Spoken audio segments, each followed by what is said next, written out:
Tranche de coupe saison 5, 30 minutes d'actu, de coups de cœur de notre vie et de nos sorties par Guillaume et Max. Bonjour, bonsoir, nous sommes Max et Guillaume et on est ravis de vous retrouver pour ce 7e épisode de la saison 5 de Tranche, le chiffre 2, couple.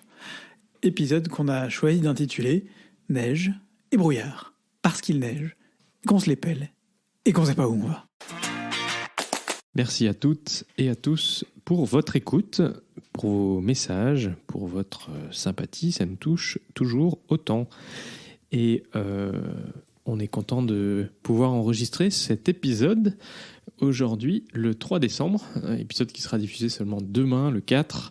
La période est un petit peu chargée. Et comme on vous le dit à chaque fois, n'hésitez pas à partager cet épisode pour nous aider à rester visibles et à nous encourager à vous proposer ce podcast régulièrement. Et on commence tout de suite la rubrique d'actu.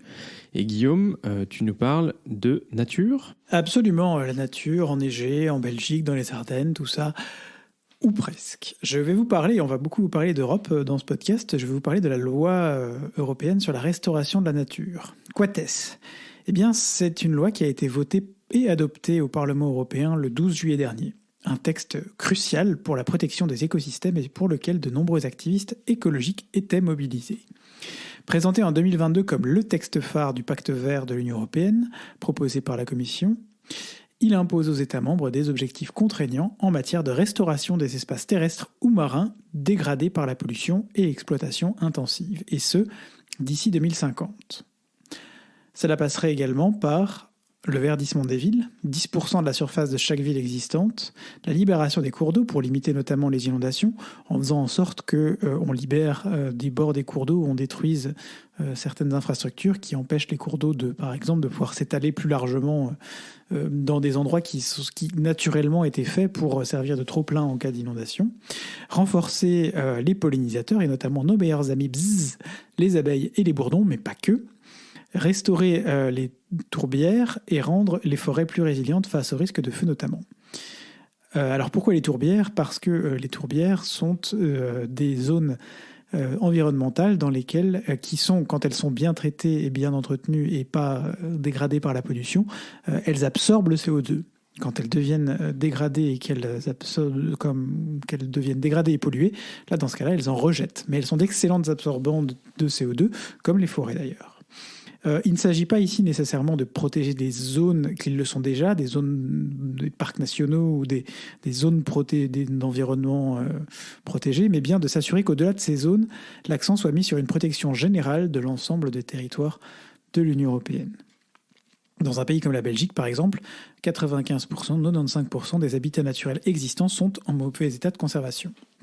Âprement discuté et rejeté en bloc par tout ce que l'Union européenne compte de partis conservateurs, au premier rang desquels le Parti populaire européen, qui, selon certains observateurs et certaines ONG, ont travaillé dur pour vider la proposition de tout réel impact et substance. La proposition originale de la Commission reprenait en effet des objectifs de restauration quantifiés et un cadre temporel, ce qui permettait une véritable évaluation des mesures prises dans l'espace et le temps. Le Conseil avait suivi la proposition de la Commission, mais le texte adopté par le Parlement est nettement moins clair. Les groupes de pression à la manœuvre sont nombreux, notamment les représentants des agriculteurs qui craignent que ces textes rendent plus difficile la transformation des zones, de certaines zones aujourd'hui naturelles en zones agricoles. Le WWF Belgique souligne par ailleurs que la désinformation a joué un rôle considérable dans les négociations et explique en partie le résultat très mitigé de ce texte. Il rappelle que 1,2 million de signatures avaient été collectées pour demander un texte ambitieux via une pétition en ligne, que 6000 scientifiques avaient apporté leur soutien à expliquer la nécessité de cette loi, mais plusieurs campagnes de désinformation ont été lancées et ont rendu l'adoption même d'un texte au Parlement européen compliqué, et c'est une adoption qui s'est faite à seulement une trentaine de voix, ce qui est assez juste au Parlement européen. 300 voix contre et il y avait 336 voix pour. Et comme souvent concernant l'Union européenne, la question qui se pose est bien de savoir comment appliquer ces mesures à 27 États. Et c'est d'ailleurs des ONG que viendra peut-être le salut, puisqu'elles devraient avoir un levier nouveau de pression sur les politiques pour pousser au respect des échéances acceptées par les États membres, même si les dites échéances sont bien moins claires à ce jour dans le texte adopté au Parlement européen que dans le texte qui est passé par la Commission et par le Conseil. Du coup, effectivement, comme le Parlement européen et le Conseil n'ont pas adopté le même texte, on fait une négociation sur la base du texte de la Commission qui n'aboutit pas au même texte. C'est un petit peu comme quand l'Assemblée nationale et le Sénat modifient des textes et ce ne sont pas les mêmes. Alors. Et donc, on a le trilogue. Voilà, le trilogue, ça rassemble à nouveau la Commission et les deux co-législateurs, donc le Conseil et le Parlement européen. Et là, il va falloir réconcilier les textes, et donc chacun va devoir faire des concessions. Donc on peut espérer que l'ambition remonte lors de la négociation du trilogue. Ou au contraire, qu'elle baisse encore radicalement, mais ça, on espère que ce ne sera pas le cas. Oui, si jamais il faut faire du nivellement par le bas, parfois le compromis, c'est par le bas. Non ? Oui, mais si tu dis que le Conseil s'était mis plutôt sur la position de la Commission et que le Parlement était il l'avait un peu édulcoré quand même. Mais D'accord. C'était plus ambitieux que la proposition du Parlement. Affaire à suivre, tu nous tiendras au courant. Tout à fait, absolument. Nouvelle actu, Max, tu vas nous parler de l'élection plus ou moins surprise aux Pays-Bas de Geert Wilders, aka l'épouvantail de l'extrême droite. Exactement, c'est quand même une surprise et un effroi que le parti populiste de Geert Wilders... Vous avez dit que c'était glacial et brouillard. Effectivement, soit arrivé en tête des élections législatives aux Pays-Bas, parce que, naturellement, on sait aux Pays-Bas que son parti fait quand même a grossi ces dernières années, mais il n'est passé en tête des sondages que quelques jours avant les élections. Et alors, on peut se poser la question, qu'est-ce qui va arriver ? Alors, la probabilité qu'il obtienne une majorité au Parlement et devienne Premier ministre est en fait assez faible, parce que les autres partis ont dit qu'ils ne voudraient pas de faire coalition avec lui. Alors, le second parti aux élections, qui est l'Alliance gauche écologiste, est mené par Frank Timmermans. Vous vous en souvenez peut-être, un ancien commissaire européen, vice-président de la Commission européenne de Ursula von der Leyen, qui est arrivé deuxième avec 21 sièges, tandis que le parti VVD de centre-droit a remporté 24 sièges. Mais pour autant, ce n'est pas aussi simple que d'arriver à former une coalition qui mène en fait, qui rassemble les différents groupes parlementaires de gauche et de droite. Et donc, s'annoncent des négociations assez difficiles. La dernière fois, ça avait mis 7 mois pour former une coalition et donc un gouvernement. Et on s'attend à ce que ce soit encore plus long. Cette fois-ci, autant dire qu'on n'est pas prêt d'avoir un gouvernement aux Pays-Bas. Mais alors du coup, on va essayer de prendre un petit peu dans cette rubrique de hauteur et d'une perspective européenne, ça fait quand même assez froid dans le dos parce que Geert Wilders, si jamais il arrivait à la table du Conseil européen en tant que Premier ministre des Pays-Bas, ça fait quand même un petit peu froid dans le dos. Il y retrouverait bien sûr l'ami Orban. On sait que déjà en Italie, il y a Giorgia Meloni aussi. Donc finalement, pour l'ultra-droite, cette élection de Geert Wilders, c'est plutôt une bonne nouvelle et un allié finalement de poids sur la scène européenne.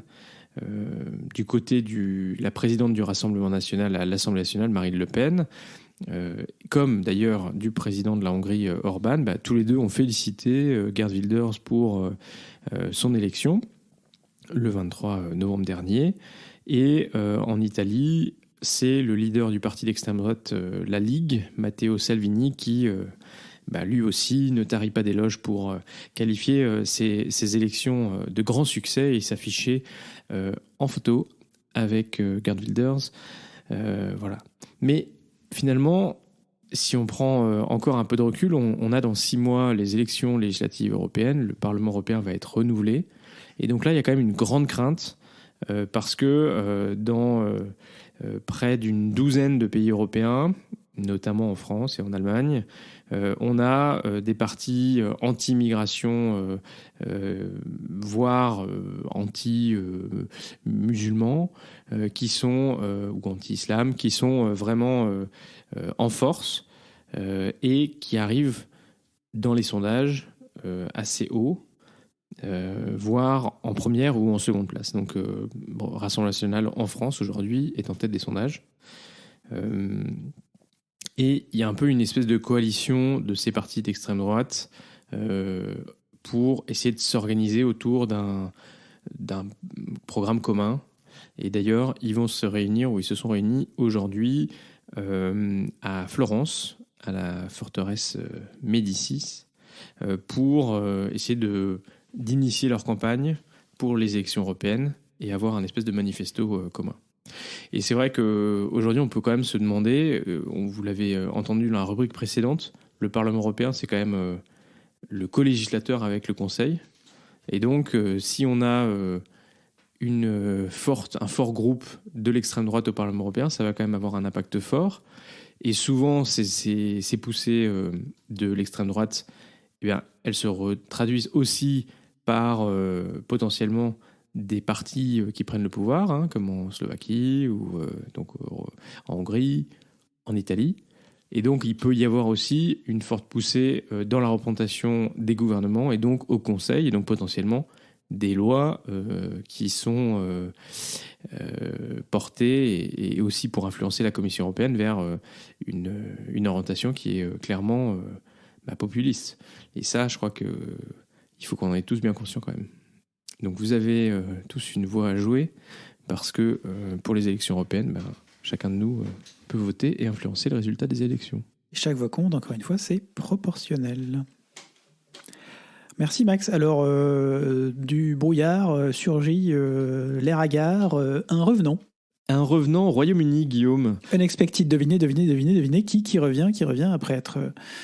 7 ans quand même. C'est fou ça. Ça fait 7 ans. Ouais. Oh là là, il nous a manqué, dis donc. Avec les épisodes.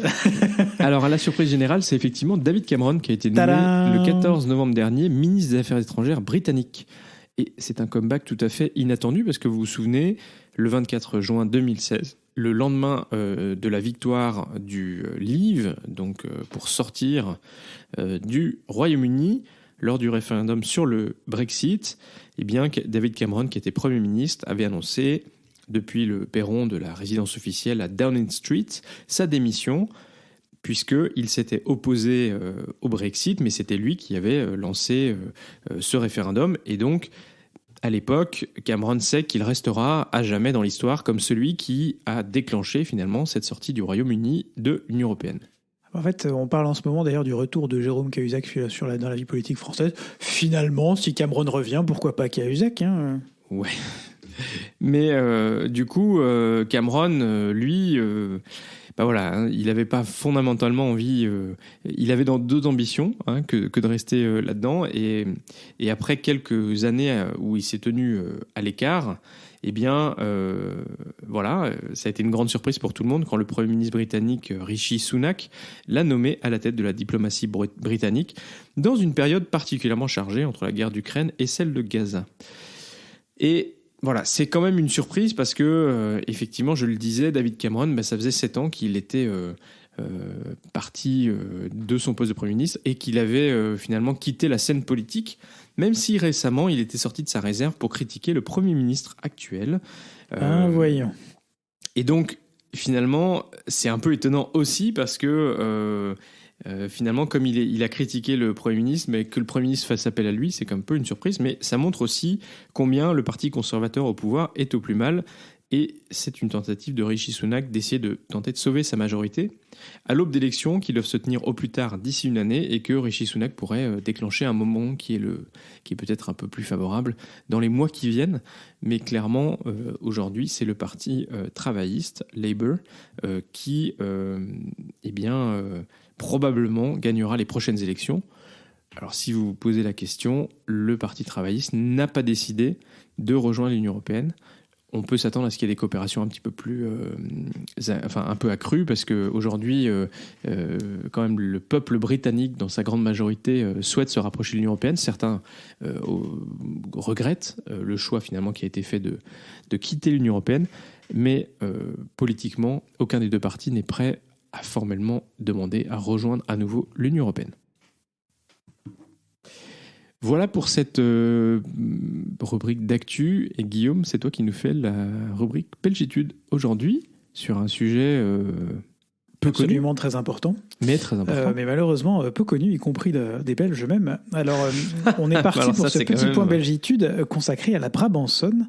Pour nos plus anciens écoutants, ce n'est pas la première fois qu'on mentionne ce chant. Lors de notre saison 1, on avait parlé de la muette à la monnaie notamment, et de comment s'était formée l'identité belge, notamment autour de ces symboles.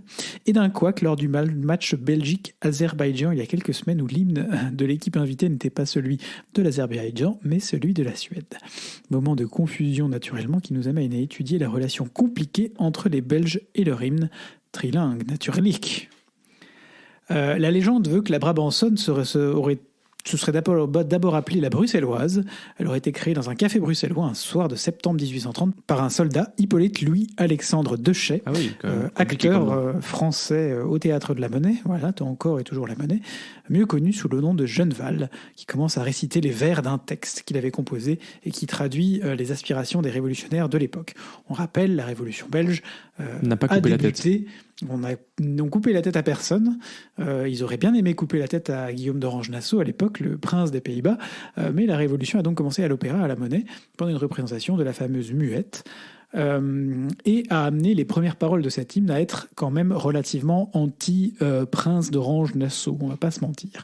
D'ailleurs, le premier ministre suivant, un des premiers ministres suivants, en 1860, Charles Rogier a décidé de adoucir fortement les paroles qui étaient considérées déjà pour l'époque comme trop virulentes.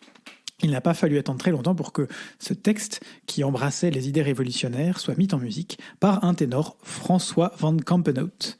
Première exécution publique de l'hymne national belge au Théâtre de la Monnaie. Encore ? On y revient encore au début du mois d'octobre 1830, avec donc les paroles originelles.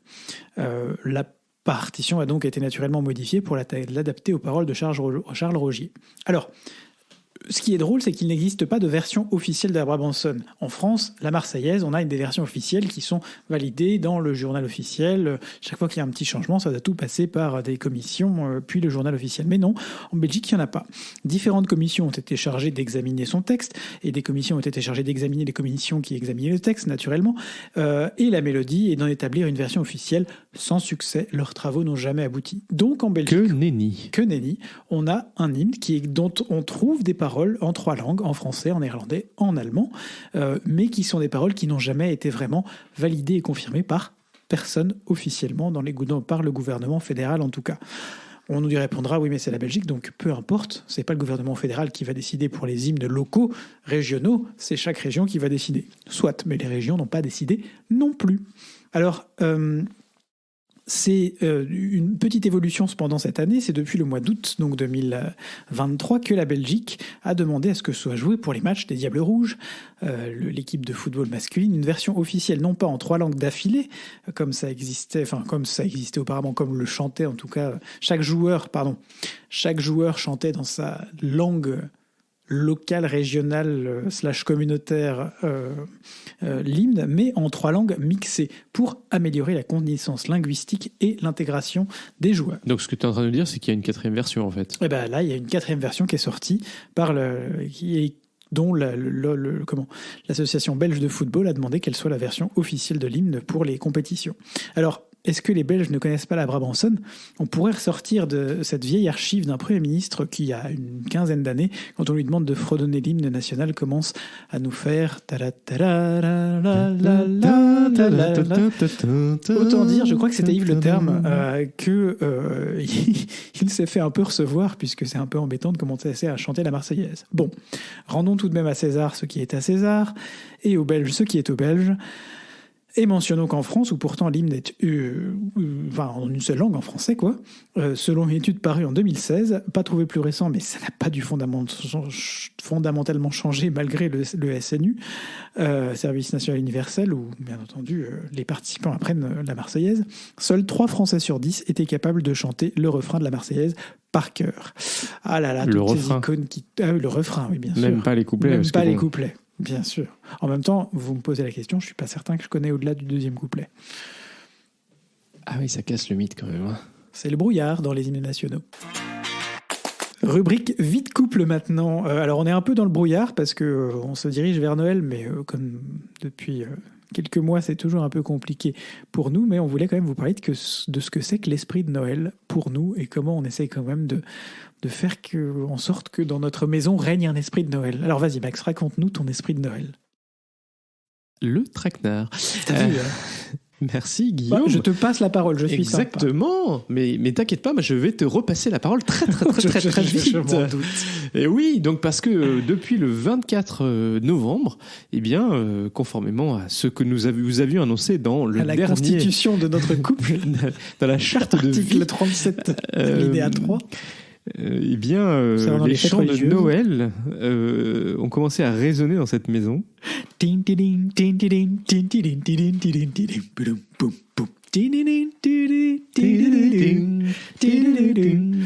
Voilà. Petit Papa Noël. Bon, alors vous n'avez pas signé pour un podcast avec des chants, voilà. Mais néanmoins, effectivement, mais pour nous, un mois avant Noël, on met aussi parce que ça plaît beaucoup à Guillaume, mais ça me plaît aussi. Hein. On en avait parlé. Bon, Guillaume mettrait des chants de Noël toute l'année. Moi, on s'est mis d'accord pour qu'on commence un mois avant Noël. Mais c'est vrai que les chants de Noël, c'est quelque chose qui nous plaît beaucoup. On a aussi déjà mis en place notre arbre de Noël. On vous en avait parlé déjà les années précédentes. Nous avons fait le choix de ne plus avoir de sapin pas réutilisable, mais plutôt d'avoir un arbre de Noël en bois recyclé. Absolument. Voilà. Et voilà. Donc qu'est-ce que c'est Noël ? Noël, c'est aussi, ou cet esprit de Noël, c'est les chocolats chauds et les petites films de Noël qu'on aime regarder collés l'un contre l'autre. Nos favoris, si vous avez écouté nos podcasts précédents, vous savez que notre favori s'appelle Make the Yuletide Gay. Eh oui, c'est un film de Noël américain. Désolé, c'est pas un blockbuster non plus, on fait plutôt dans le film de niche, mais c'est très sympathique. Bon, et toi Guillaume, parce que maintenant que j'ai défloré l'esprit de Noël, dis-nous un petit peu, charmant, dites-moi, dis-nous un petit peu qu'est-ce que tu avais en tête en mettant ce titre pour ce point de notre rubrique. Là, on est un peu aidé parce que la météo, du coup, il a neigé aujourd'hui, donc on a un peu de neige qui tient chez nous sur les Félux et puis dans la rue, donc on est un peu poussé dans cet esprit de Noël. Ce matin, on a apporté aussi dans notre église locale pour la première messe, le premier dimanche de l'Avent, notre couronne pour faire bénir. Il y avait toute une bénédiction des couronnes de l'Avent. C'est un très chouette moment, c'est un très beau moment de rassemblement. C'est un peu ça l'esprit de Noël en fait pour moi, c'est rassembler du monde autour de soi, voir des gens qu'on ne voit pas souvent aussi dans l'année, des amis, de la famille, échanger des cadeaux, même si finalement ça devient, quand on grandit, quand on devient adulte, ça devient un peu secondaire. C'est vraiment trouver les occasions pour se rassembler. Et Noël, c'est une chouette occasion parce que c'est une atmosphère un peu différente. Il y a un petit peu de magie. Alors voilà, c'est pas forcément le cas chez tout le monde, on en est bien conscient, mais c'est pour ça aussi qu'on chérit ces moments qu'on passe en famille. On prépare la crèche, on prépare le sapin, on réfléchit à une ou deux décos, une ou deux bricoles qu'on pourrait rajouter sur le sapin. Voilà, c'est plein de petites choses qui font qu'on rentre dans un esprit un peu positif. Je pense que c'est ça aussi, on vit quand même des moments, alors personnellement, mais surtout dans le monde aujourd'hui, on est dans un monde qui est devenu très instable. Le monde d'il y a 5 ans ou d'il y a encore moins d'il y a 10 ans n'est pas celui d'aujourd'hui. Et je crois qu'on a besoin, moi j'ai besoin de ces repères en tout cas, parce que sinon on plonge un peu dans le marasme, dans la morosité, quoi. Et marquer Noël, se mettre, écouter des chants de Thésée, voilà, sentir ce côté positif, c'est quelque chose qui, moi, me plaît énormément. C'est ça, mon esprit de Noël. Et puis alors, pour ceux qui ne connaissent pas, il y a naturellement le jour du pull de Noël kitsch, qui est qui a lieu cette année le 7 décembre, donc jeudi prochain. Notez bien que c'est la journée internationale du pull de Noël kitsch. Ça s'appelle Christmas Jumper Day. Alors en réalité, c'est la journée internationale du pull de Noël, tout court, pas forcément kitsch, mais de fait, quand on dit pull de Noël, souvent ça c'est un peu lié, mais c'est ça qui est drôle. Et alors, c'est très drôle parce que ce soir-là, chez Max, il y a un grand ramdam au boulot de Max, une grande Noël party, et j'ai proposé de venir avec mon pull de Noël, mais il n'a pas eu l'air d'accrocher tellement, sachant que c'est plutôt formel. Mais enfin bref, on verra jeudi. Mais tu viens avec ton pull de Noël si t'as envie, c'est pas un problème. Hein. Enfin bref, et donc pour donner quand même le contexte de ce Christmas Jumper Day, de cette journée du pull de Noël, ça a été d'abord lancé au Royaume-Uni. C'est une journée, alors évidemment, pour mettre son pull de Noël, faire sourire les gens, faire rire un peu les gens avec son plus beau pull de Noël ce jour-là, mais c'est aussi une journée pour faire des dons, notamment des associations qui œuvrent pour donner plus de moyens à des enfants, notamment à des familles qui sont dans le besoin et qui n'en ont pas forcément. Ça peut être Save the Children, l'UNICEF, il y a plein d'associations que vous connaissez sans doute, les enfants hospitalisés, les clowns, qui ont besoin, particulièrement en cette période de Noël, d'aide, et que voilà, c'est l'occasion de se dire, ce jour-là, on fait quelque chose à la mesure de nos moyens. Naturellement, on fait un petit don pour une association qui aide les enfants. J'ai pas encore choisi celle que j'allais soutenir, mais on vous en parlera peut-être dans le prochain podcast. Bah, super, on prend note et on prend rendez-vous pour la prochaine fois. Guillaume, alors faites une petite note pour qu'on en reparle la prochaine fois. Absolument, c'est noté. Bon, mais Noël, c'est aussi la fin de l'année. On pose l'ordinateur et tout du boulot et on fait un break. Et on fait un break et on prépare ensemble nos vacances. Et ça, c'est assez chouette. C'est super. Alors, vous vous souvenez que Guillaume, bah, lui, il est quand même très... il adore préparer les vacances. Et moi, j'adore l'aider à préparer les vacances ou être un soutien pour la préparation des vacances. Parce qu'on ne va pas se mentir, c'est quand même Guillaume qui est à la manette. Le problème de Guillaume aussi, c'est qu'il aime bien préparer les vacances, mais par contre, il est incapable de prendre tout seul des décisions. Il a besoin à beaucoup d'étapes. Ça marche aussi dans ma vie professionnelle, je le reconnais, de m'assurer que les décisions que je prends vont dans le bon sens et sont partagées par l'ensemble des parties prenantes, n'est-ce pas? Oui, mais tu es aussi une partie. J'ai aussi envie de prendre des décisions avec toi, hein, je te rassure. Je t'aime beaucoup, mais... bah ça, c'est sympa. Ça, c'est la révélation de ce podcast. La confiance n'exclut pas le contrôle. Le brouillard s'estompe et il m'aime beaucoup. Yes! Voilà. Cœur love. Cœur love, c'est ça. La confiance n'exclut pas le contrôle, mon chouchou. Confiance n'exclut pas le contrôle. Vous voyez? Bah oui, mais j'ai pas envie de me retrouver en plein milieu de nulle part. Je vous laisse digérer ça. Avec un truc que je Alors, découvre. On part au Canada, et autant vous dire que on vous en reparlera peut-être dans le prochain podcast parce que le temps passe, mais quand je lui ai proposé une auberge au bord d'un lac, mais un peu rustique, et puis une autre un petit peu plus... disons high level, il n'a pas hésité 2 minutes. Hein. Bah, bien sûr, j'ai pris le logement rustique. Mais bien sûr, tu veux laisser nos auditeurs comme ça dans le brouillard? Oh. Ça se fait trop. Oh. Bon, écoute, en même temps, c'est nos 4 jours cocooning, découverte du moins 18 polaire canadien, dans la forêt, sur le lac gelé, à faire de la motoneige. Et du chien de traîneau. Oui. Faut quand même que ça pète, quoi. Ouais. Non, mais ça va être chouette, sans doute. On vous en reparlera. Mais voilà, ça, c'est nos petites vacances. Et puis, alors, dernier point dans cette rubrique vie de couple, comment on prend soin l'un de l'autre sans en avoir l'air? Parce que parfois, l'autre est ronchon. Et là, je dois reconnaître que c'est un mea culpa que je fais, parce que aujourd'hui est une journée où j'étais particulièrement ronchon. Il y a des jours avec et des jours sans. On maîtrise pas forcément toujours tout, mais par contre, on apprécie de savoir que l'autre est à nos côtés et qui nous soutient, même si on râle. Pour le meilleur et pour le Shakespeare. Pour le meilleur et pour le Shakespeare. Mais alors quel le Shakespeare, c'est un peu le drama, quoi. Tu vois, c'est donc le ronchon, le drama. Enfin bon.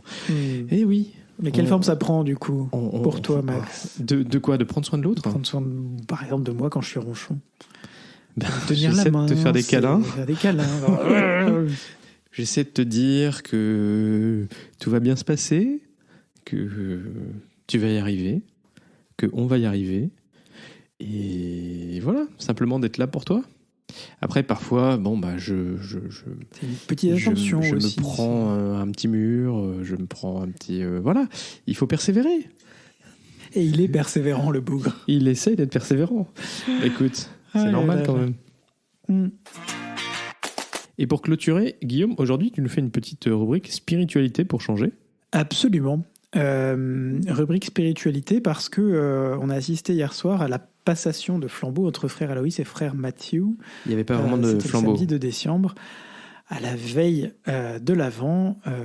Alors pour ceux qui ne connaissent pas, frère Aloïs, c'était le prieur de la communauté de Thésée. Vous savez que la communauté de Thésée, c'est une communauté qui compte beaucoup pour nous.